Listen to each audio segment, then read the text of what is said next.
मैं वैसा केसेस भी लिया, अपने करोड़ों रुपए भी रिश्वत लेने के वास्ते आया, मैं नहीं सुना। मगर अभी तुम भगवान हो, अहम ब्रह्मास्मि, याद रखो, ब्रह्मा तुम हो, रचनाकार तुम हो, खुदा खुद वर्ड से खुदा बनाया ना, एक डंडा ही तो लगा है। सोचते कि बच्चा है, वो औरत कैसी, लड़की कैसे गाना गाएगी, उसके भाव क्या होंगे, उस किस तरह से नाचेगी। यहाँ से मिलता रहेगा। यहाँ कुछ भी ऐसा नहीं है जो भी छोड़ने लायक।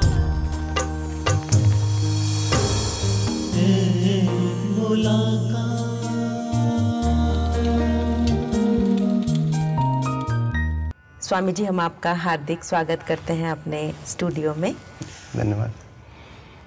स्वामी जी, जैसा कि आज हम लोग देख रहे हैं कि संसार की जो हालत है वो बहुत ख़राब होती चली जा रही है। हम लोग जितना एडवांसमेंट के बारे में सोच रहे हैं, चाहे वो वैज्ञानिक क्षेत्र है या धार्मिक क्षेत्र के अंदर भी हम लोग बहुत कुछ कर रहे हैं, लेकिन देखने में ऐसा आ रहा है कि बुराई जो है वो दिन प्रतिदिन दुनिया के अंदर बढ़ती जा रही है। तो इन्हीं सब बातों को देखते हुए हमारे मन के अंदर एक विचार आया कि हमारे श्रोताओं को भी इन सब चीज़ों से फ़ायदा हो, तो क्यों ना हम संत महात्माएं और ब्रह्मा कुमारी मिलकर कुछ ऐसी शुभ भावनाएं संसार में फैलाएं और उनको कुछ एक ऐसा मैसेज दें। तो इन्हीं सब बातों को लेकर आज हम कुछ आपसे चर्चा करना चाहेंगे। बिल्कुल। सबसे पहली बात, जैसा कि मुझे मालूम है आपके बारे में, यहाँ पर आपका कई बार आना हुआ है।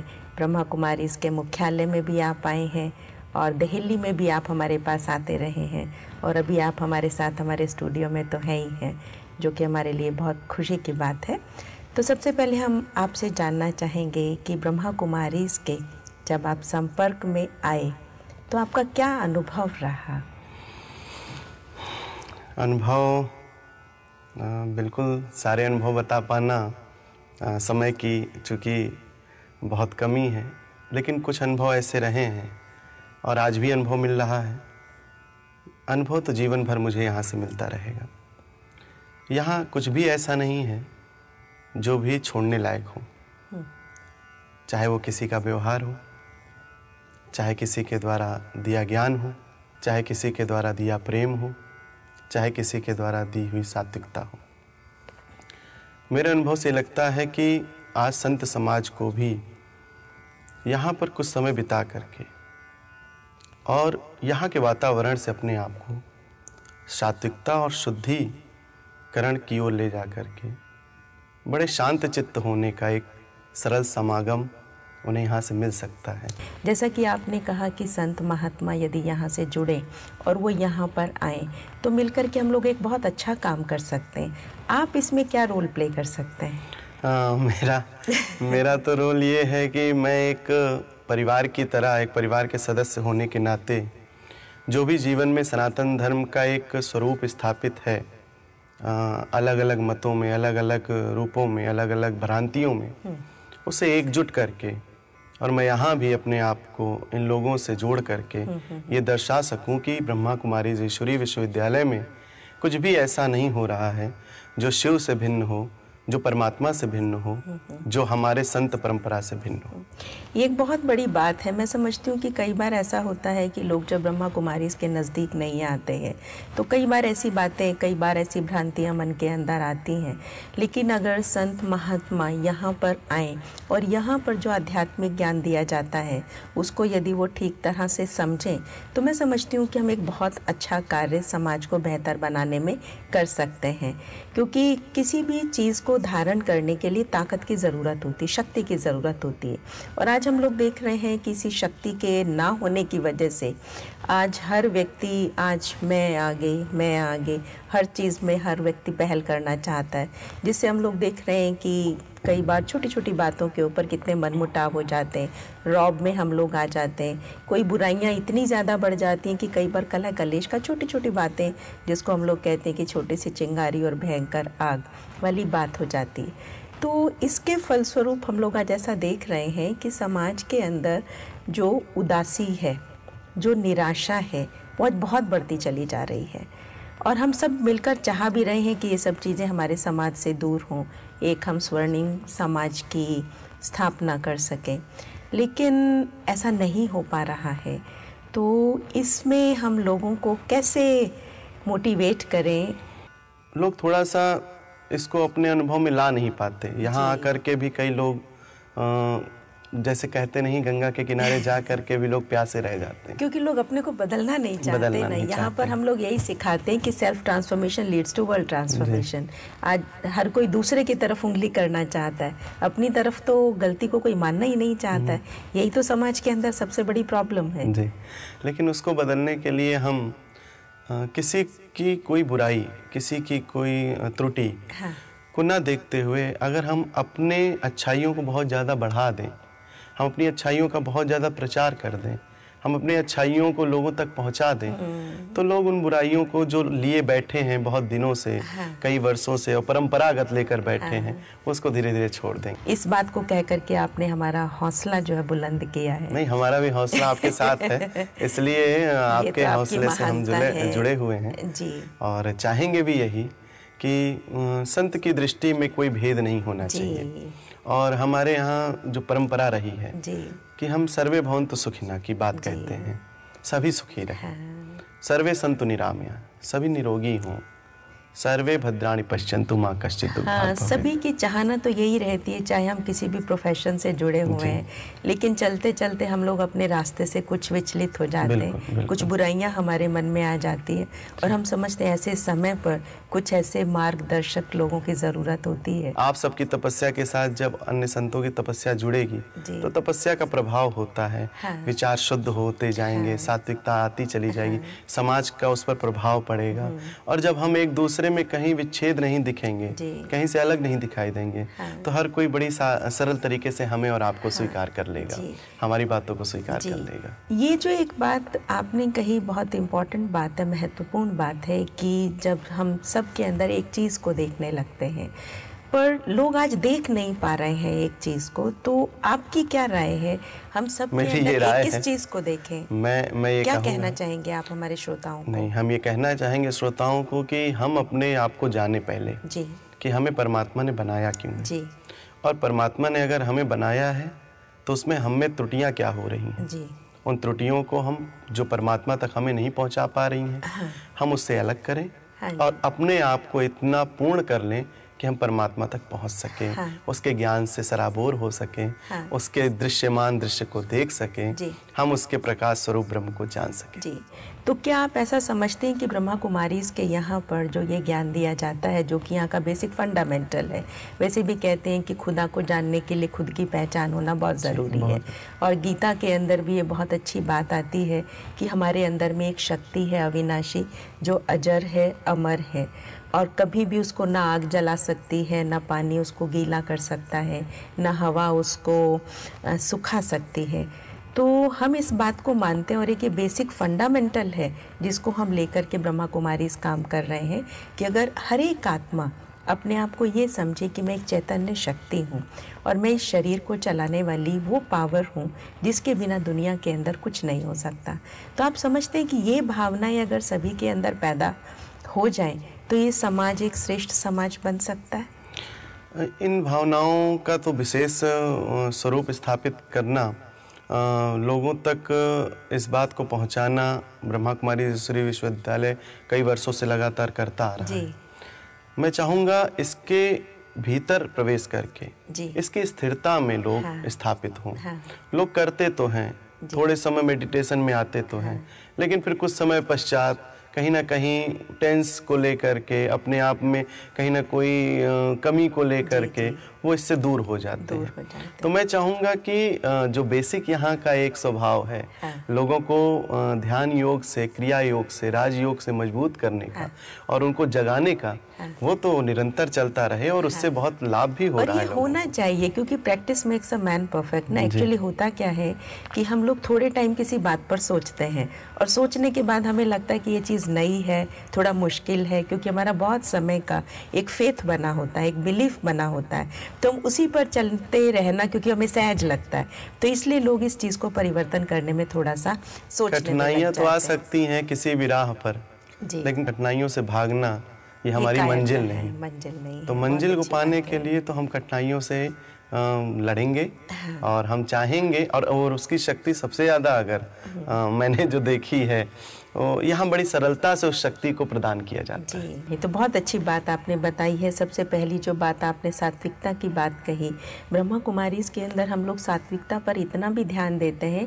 क्योंकि कोई भी जो कर्म है उसका जो बीज है वो हमारी सोच है। एक बात मैं इसमें जी अपना स्वतंत्र विचार दे रहा हूँ कि हम जब भी यहाँ जो आपके और भी अन्य जहाँ जहाँ हमने देखे हैं जो भी सेंटर्स हैं जो वहाँ से आप लोग कार्य कर रहे हैं, जी मैं मानता हूँ वो थोड़ा सा ज़्यादा प्रभावशाली है। हाँ जी, हम यहाँ तक सब लोगों को नहीं पहुँचा सकते। जी आपके भी जो भी लोग हैं ब्रह्मा कुमारी ईश्वरीय विश्वविद्यालय से बहुत दिनों से जुड़े हैं, यहाँ नहीं पहुँचा सकते माना हेडक्वार्टर से। बिल्कुल हाँ, मतलब हेडक्वार्टर से मतलब है कि हम यहाँ इस माउंट आबू क्षेत्र में सभी को नहीं पहुँचा सकते और सभी की व्यवस्था, वैसे तो बहुत व्यवस्थाएं हैं आपके यहाँ। मैंने तो आज सारे भ्रमण किए स्थान के, तो मुझे लगा कि 50-60 हजार व्यक्ति अगर एक साथ रुकें तो भोजन से लेकर विश्राम तक की व्यवस्था हमारे इस माउंट आबू ईश्वरीय विश्वविद्यालय में है। कि आपने यदि यहाँ का भंडारा देखा, मैं देखा आपने कढ़ाई देखी, उसने मुझे बताया, मैं भी जब वहाँ पर पहली बार गई तो उसने मुझे बताया कि यहाँ पर जो भोजन बनता है और ये जो कढ़ाई है सबसे बड़ी कढ़ाई हमारे पास है। सबसे बड़ी बात ये है का भोजन उन्होंने बताया कि हम लोग 2 घंटे में बना लेते। सबसे बड़ी बात ये है कि सारे आध्यात्म की शुरुआत बिना भोजन के नहीं हो सकती। तो इसकी बात भी बड़ी आवश्यक थी। तो हाँ बिल्कुल, भूखे भजन न होए गोपाला, ले ले कंठी अपनी माला। तो परमात्मा ने जो है ये स्वभावता हमें एक गुण दिया है कि हम भोजन करें। जैसे उदर की जठराग्नि को भोजन की आवश्यकता होती है, इसी तरह से वैसे ही आत्मा को परमात्मा के पीसफुल होने की आवश्यकता। शुद्ध संकल्प अगर बिल्कुल, सात्विकता और शुद्ध संकल्प। आप इस बात को मानते हैं कि यदि हम रोज अपने आप को शुद्ध संकल्प दें कि मैं एक विशेष आत्मा हूँ, शांत स्वरूप आत्मा हूँ, मेरा जो जन्म है इस दुनिया के अंदर कुछ विशेष कार्य करने के लिए हुआ है, क्योंकि कहते हैं ना God created man in his own image. तो जब हम उसके जैसे हैं, उसने हमें इस दुनिया में भेजा है, तो हमारे अंदर से वही बातें और भावनाएं तो निकल कर आनी चाहिए। बिल्कुल, मानस भी ये कहता है, ईश्वर अंश जीव अविनाशी, चेतन अमल सहज सुख राशि, सो माया बस भयों गोसाई, बंध्यो कीर मरकट की नहीं। माया के बस में यानी कि तामस राजस इनके विचारों में हम बंध जाते हैं और बंधने के बाद हम एक बंदर की तरह और एक पिंजरे में बंधे हुए पक्षी की तरह रह जाते हैं। हमें उसे तोड़ना है और उसको तोड़ने का कारण वही हो पाएगा ध्यान, शुद्ध संकल्प, सात्विकता, अच्छे विचार। जी। तो दूसरी बात जो अब आपने बताई हमें कि मन को एकाग्र करने के लिए, जैसे गीता में भी ये बात आती है, मन मना भव। और मन मना भव माना मन को हम प्रभु की याद में लगाएं, क्योंकि जब हमारा मन कहीं एकाग्र हो जाता है तो हमें ऑटोमेटिकली शक्ति की ज़रूरत, शक्ति का प्रवाह हमें महसूस होने लगता है। हाँ, शक्तिपात होने लगता है। जी जी। तो परमात्मा शिव जो निराकार है, जो सभी सर्वात्माओं का पिता है, तो आत्मा अपना संबंध परमात्मा के साथ जोड़े तो हम समझते हैं, क्योंकि सारे झगड़े दुनिया के, चाहे वो किसी भी धर्म को, किसी भी बात को लेकर के समाज के अंदर उपस्थित है, जो आज समाज के अंदर हिंसा फैल रही है, मानसिक स्तर पर फैल रही है, तो ये सारी हिंसा जो है वो दुनिया से ख़त्म हो सकती है। इन चीज़ों को समझने की थोड़ी सी बस बात है कि हम थोड़ा सा उस विचार तक पहुंच नहीं पाते हैं। हम क्लास वो अटेंड करते हैं जहां हम पहली से और 5वीं तक या 12वीं तक की शिक्षा पाते हैं। यहाँ PhD की शिक्षा मिल रही है, मैं तो ये मानता हूँ। ये तो बहुत अच्छी बात है कि यहाँ पर PhD की शिक्षा मिल रही है, लेकिन ऐसे PhD की शिक्षा लेने के लिए थोड़ा सा हमें जाकर देखना तो चाहिए ना। जब जाकर के देखें तो ही तो मालूम पड़े ना। नहीं, बिल्कुल। और मैं ये चाहता हूँ कि आगे जो भी जहाँ भी हमें सुन रहे हैं आपके माध्यम से, या जो भी जहाँ भी हमें सुने, वो जरूर ये ध्यान दें कि आपको एक बार जरूर आप ब्रह्मा कुमारी ईश्वरीय विश्वविद्यालय में जुड़े, और जुड़े इसलिए क्योंकि आप अपने आप को पहचान सकें। पर आप ऐसा समझते हैं कि आजकल के लोगों की जो विचारधारा है वो ये समझते हैं कि धर्म और अध्यात्म की जो बातें होती है ना, ये बूढ़े लोगों के लिए होती है। आपका क्या राय है? मैंने 23 वर्ष में संन्यास लिया है, तो मेरी राय तो ये होगी कि हमारे यहाँ ध्रुव प्रहलाद 5 वर्ष की अल्पायु में ही परमात्मा का भजन करने लगे।